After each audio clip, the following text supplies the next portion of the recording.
Welcome to Whitetail Rendezvous, hosted by Bruce Hutchin. I'm so happy you've joined us today, and you're going to find out a lot about whitetail hunting on the show. This is Whitetail Rendezvous Podcast, episode number 370. Hey, folks, we got a new sponsor. It's called Buckwild Coffee. What's so special about Buckwild Coffee? Well, a gazillion people go to Starbucks every day and drink coffee. Well, why shouldn't Buckwild Coffee offer you light, medium, or dark roast with free shipping? All you have to do is go to whitetailrendezvous.com, go to shop, and order your coffee, and I'll ship it out for free. Hey, thanks so much for visiting Buckwild Coffee. The best brew in the West, the best brew around the campfire, the best brew in the hunting shack, the best brew anywhere. Buckwild Coffee. Get yours today. Hey, today's show, we welcome Bill Anderson of Shoot to Thrill TV. He's on the local Fox station there in Missouri, but more important than that, just because he's on TV, he's a great guy. He's passing on the hunting tradition to his family, and he just gets out and he'll hunt anything, ducks, geese, and turkeys, and whitetail. He loves them all, and he's going to share why he loves them and lessons and techniques that he's learned along the way that you might be able to close the deal on your next hunt just because he gives you a couple of those tips. Bill Anderson, Shoot to Thrill TV, next. It's never too early to think about food plots. Whitetail Rendezvous has an ebook for you. Just simply text 33444 food plot to get your copy. Welcome to another episode of Whitetail Rendezvous. Hey, we're going to talk to Shoot to Thrill Outdoors. What's that all about? Well, Bill Anderson's going to share with us today and over the next 30 minutes and why he started it and his Native American heritage, and he's really proud of that. So we got a lot of things to talk about in the next few minutes. So, Bill, welcome to the show. Thank you, Bruce. So let's talk about the show. Shoot the Thrill Outdoors. How did that start, and why did it start? And let's just unpack that. Okay. Well, Shoot the Thrill Outdoors came about a couple of years ago. I was actually in my pickup truck, driving down the highway, and was thinking about. I'd already started filming and was thinking about how I wanted to do things, how I wanted to be a little different from other shows. I'd already had started a group called Heart Shot Bow Hunters, and believe it or not, the song from AC/DC, Shoot to Thrill, came on the radio. And it automatically, for some reason, that song triggered my thoughts about how Ted Nugent and Chris Helms produced their show. And they're different. They're like nobody else out there. So it triggered my thoughts on to just be different and to have a name that really kind of encapsulates the moment of like when you're shooting at your game, whether it be gun, bow, crossbow.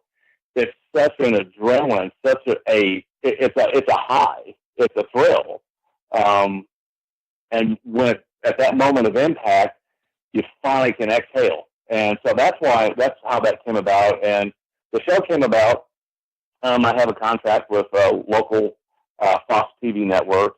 I was approached by a media company, and we got together and got a contract hammered out. It's kind of an open-ended contract because it does take a long time to produce a hunting show. You have to have tons of footage.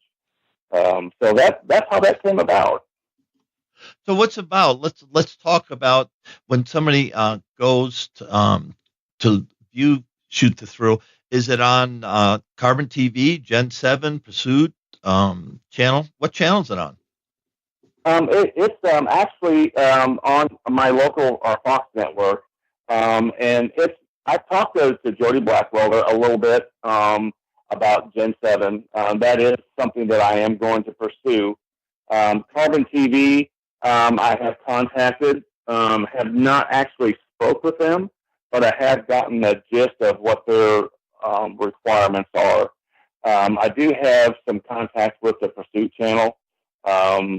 Their demographics and their specifications are a lot more stringent than the streaming media. Now, that being said, Gen 7, Carbon TV, and there are some other ones that are popping up out there that I saw at the ATA show. All that digital media, everything is going digital. So, as far as how your demographic is approached with your partnerships and your sponsorships for your TV show and your groups, your partnerships and sponsorships are really leaning more towards that digital media, such as Gen 7, because their products can be brought up and viewed on a smartphone, tablet, iPad at any given time, 24/7. It's not something that just gets viewed, on a 30-minute show once or twice a week on one of the national networks. So that's something that I'm having to look at really hard, and probably going to pursue that a lot harder than the local TV networks. And that's interesting because I've heard, I was at ATA and, I talked to a lot of people. I'm going, okay, what's this all about? And, why is it, changing? And I had one guy share with me that he used to get $100,000 a year from a sponsor and to be on one of the major channels. And that money has turned into $10,000 for 10 people. And he goes, it's taken the life right out of me to be able to do what I want to do. And, us in the digital world, I'm a podcast, I'm a radio station, but, I'm a podcast. It's amazing how things are changing and how people are looking at things 100% differently than they did in the past. Absolutely. Like it or not, we are in the digital era of society.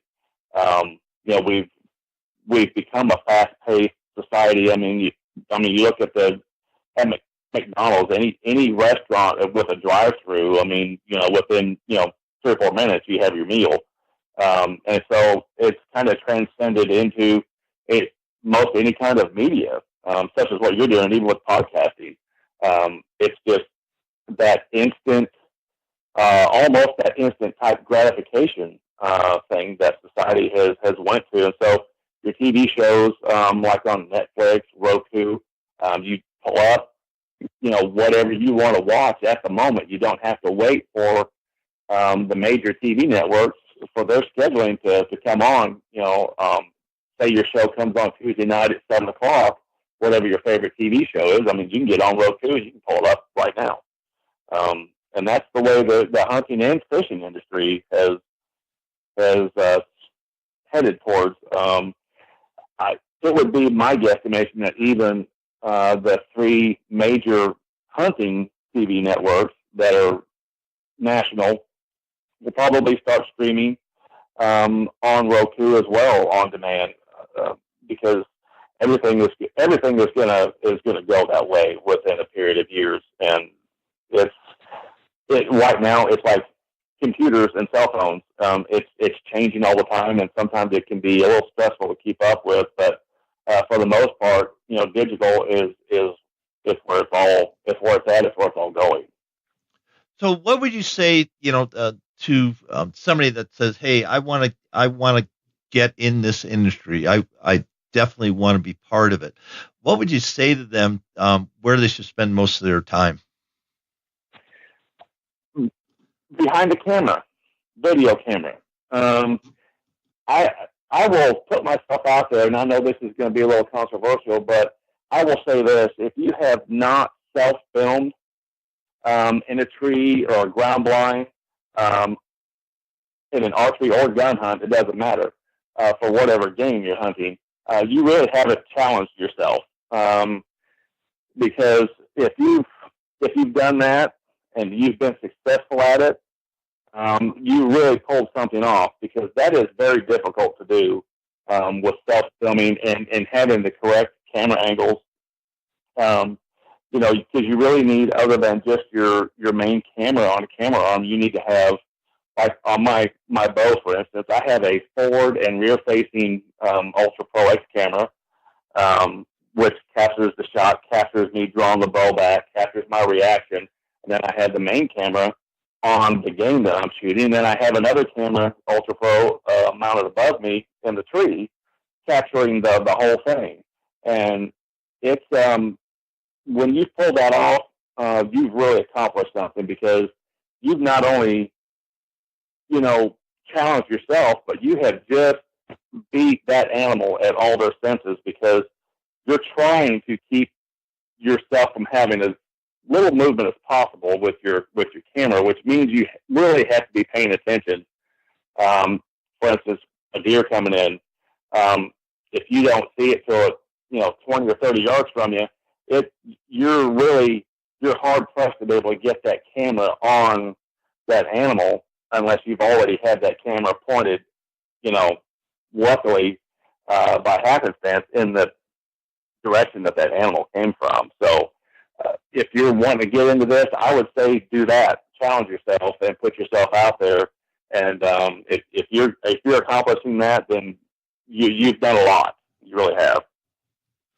And it is a challenge to reach it. And so many people that I talk to, they want to be in the industry. They want to be on pro staffs. They want to have their own TV show.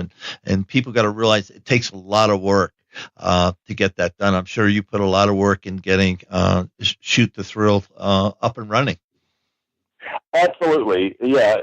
For me, the partnerships and sponsorships that have been developed, it's not, there for a little while, Shoot to Thrill Outdoors, I had to kind of pull the reins in on it because it was growing so fast at such a rapid rate.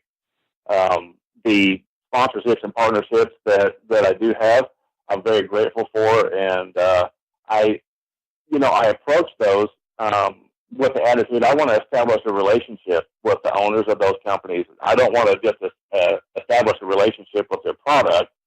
And I also want to use products that I wholeheartedly believe in and that I know that beyond a shadow of a doubt, from my own mind, my own heart, I know work, and they'll work out in the field, and they'll work for anybody that takes them out in the field. So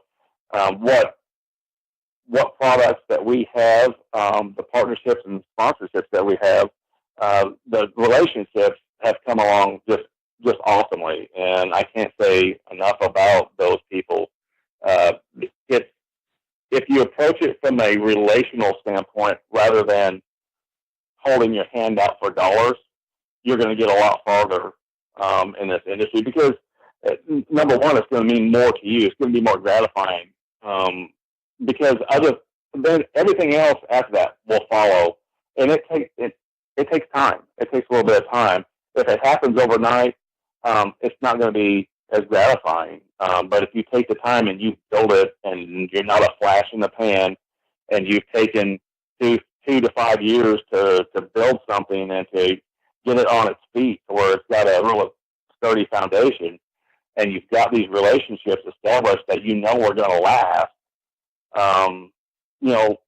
Specifically, like there's a couple of sponsors, partnerships that I have, the bow sponsor and the scent elimination sponsor partnership that I have.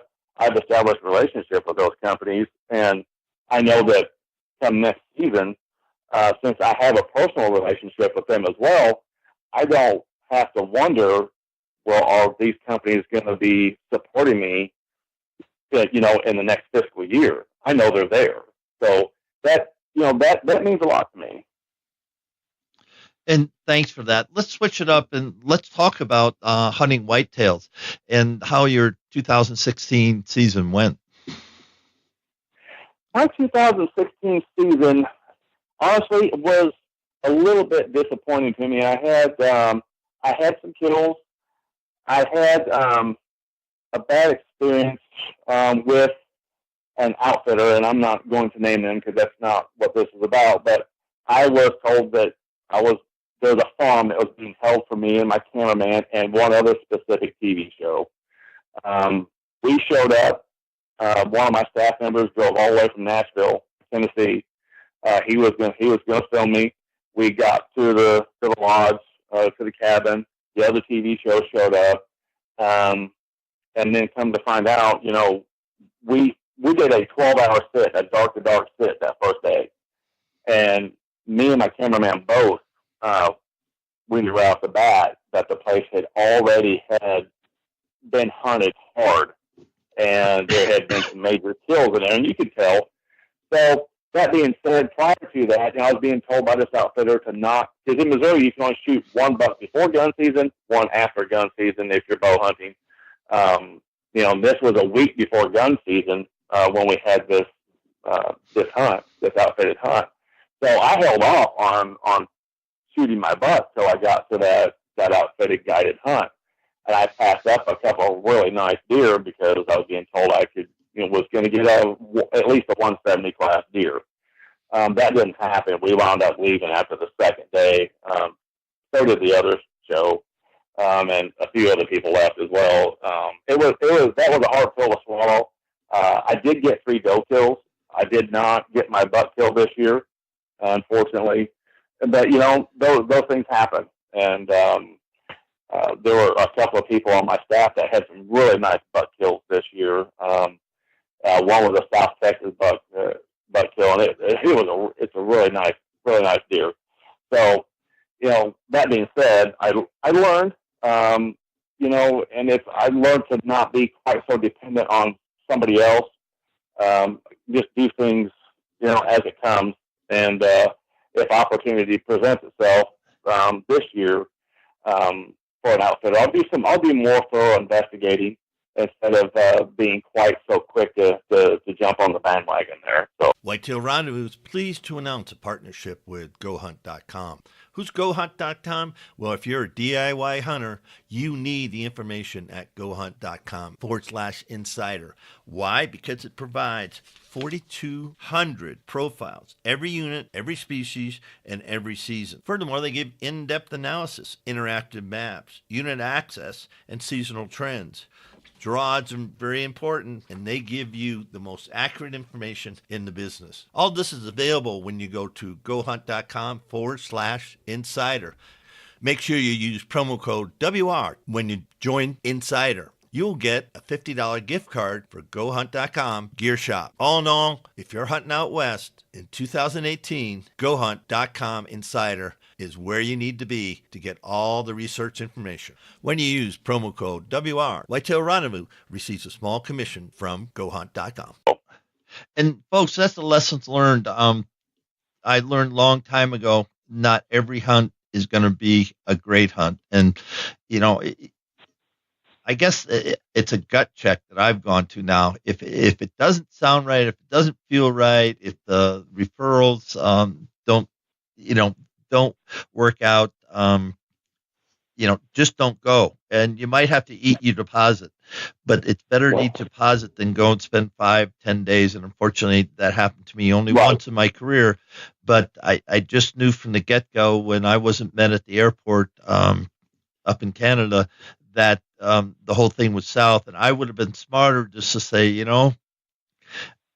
try to set something up real quick because you're already there, and make some phone calls and do that. Go get a hotel, which I had to do anyway, and then if you can't line something up, call it good, and and just walk, because that was the worst hunt that I ever did, and everything was upside down from the get go. And so learn from that, and don't be afraid to say, I've planned this and I really want to do it, but it's wrong. Just like you left in 3 days because you knew it wasn't going to get any better. So folks, just take that to heart and learn from that. That's my 2 cents on that. Your thoughts, and then we'll move along. Yes, absolutely. And the reason why we left is because we knew the place had been pressured real hard. So we tried to come home and make the best of the time that we had already planned to take off to hunt anyway. So that's why we left. We knew we had those 3 days freed up, so we just wanted to make the most of our time. Being able to, and we did make some kills. So that was good for us. We got some really good footage, and we learn and we move on. Let's change it up a little bit and talk about women in the outdoors. It's the fastest growing segment. You had some interesting comments, and let's just kind of camp out here and for about 5 minutes or so and see where that takes us. Okay. Well, women in the outdoor industry, specifically in the hunting industry, I think it's awesome. I know some ladies that are just some really, they're outstanding bow hunters and gun hunters. And like everything else, it has its pros and cons. And it's the same way with men in the industry. The only thing that I would say about ladies in the industry is that um, it is easy. I will say this: it's easier for a female right now at this point in time in the hunting industry and fishing industry to attain partnerships and sponsorships, just because you know the hunting industry is such a male. It has had been a more male dominated industry as far as consumer goes. So that appeals to a male consumer. But the flip side of that coin is, and Michael Waddell has put out a couple, short videos about this. I think one was entitled called "Gear It Down." There are some companies, some ladies in the industry that have just gone overboard with the, their photos and things. They're just a little bit racy. In my opinion, that's not what hunting's about. I would rather value a lady for her abilities, not necessarily the way she looks or the way she looks, dressed down in camo with a little too much showing. There's one lady on my staff she's an outstanding bow hunter, and she is just a straight up killer, and I value that more than I do on how these ladies look, simply because when it comes down to it, that is male or female. That's our heritage. That's what we have. That's who we are, and that's who we're trying to teach our kids to be. So that being said, ladies in the industry, I think it's outstanding. I hunt beside them all the time, and I think it's really good. I think it's been long overdue. If it's their passion, then they need to pursue it. I mean, to 110%. And thanks for that. And marketing companies, huge companies have already figured out guys are visual beings. Absolutely. And I guess guys, it's really easy. Look when you're looking at your truck, look under the hood and not at the chrome. I guess that's the easiest way I can say it, because I know some tremendous women in this industry. They're flat out, get the job done hunting, and they're wonderful. Right. They're wonderful human beings, married or unmarried, doesn't matter, and they represent women very well in the industry. And a good looking gal is a good looking gal, and leave it at that, because we're all right. Hunters, and that's the right. That's the message I want to give to our listeners. We're all hunters, and exactly. That's the way it is. And so let's reach common ground and move forward. And I think Absolutely. The other, what you said, about some people, that's that will weed itself out, because all of a sudden people say, well, that's great. It's great camo, maybe, or whatever they're selling, or even their TV show. But after a while, people figure out, can they get her done, or they can't, and proof's in the pudding. Right, absolutely. Ladies like, if I can mention her name on air, Melissa Bachman. That she is a straight up hunter. She gets it done. And she doesn't necessarily have a hunting partner per se. There are a few husband-wife teams out there. She gets it done. And the other thing is too, the ladies, whether you call yourself a huntress or a hunter, we're all hunters, like you said, Bruce, male or female. And we're brothers and sisters in this industry, and we need to support each other. Yep. Well, enough of that. Let's talk about your hunting heritage, and you shared about your Native American heritage, and that's how that's helped frame you. So, with the time we got left, 5 minutes or so, let's talk about that. Okay. Well, first of all, it's my belief that we all have that primal hunting instinct inside of us.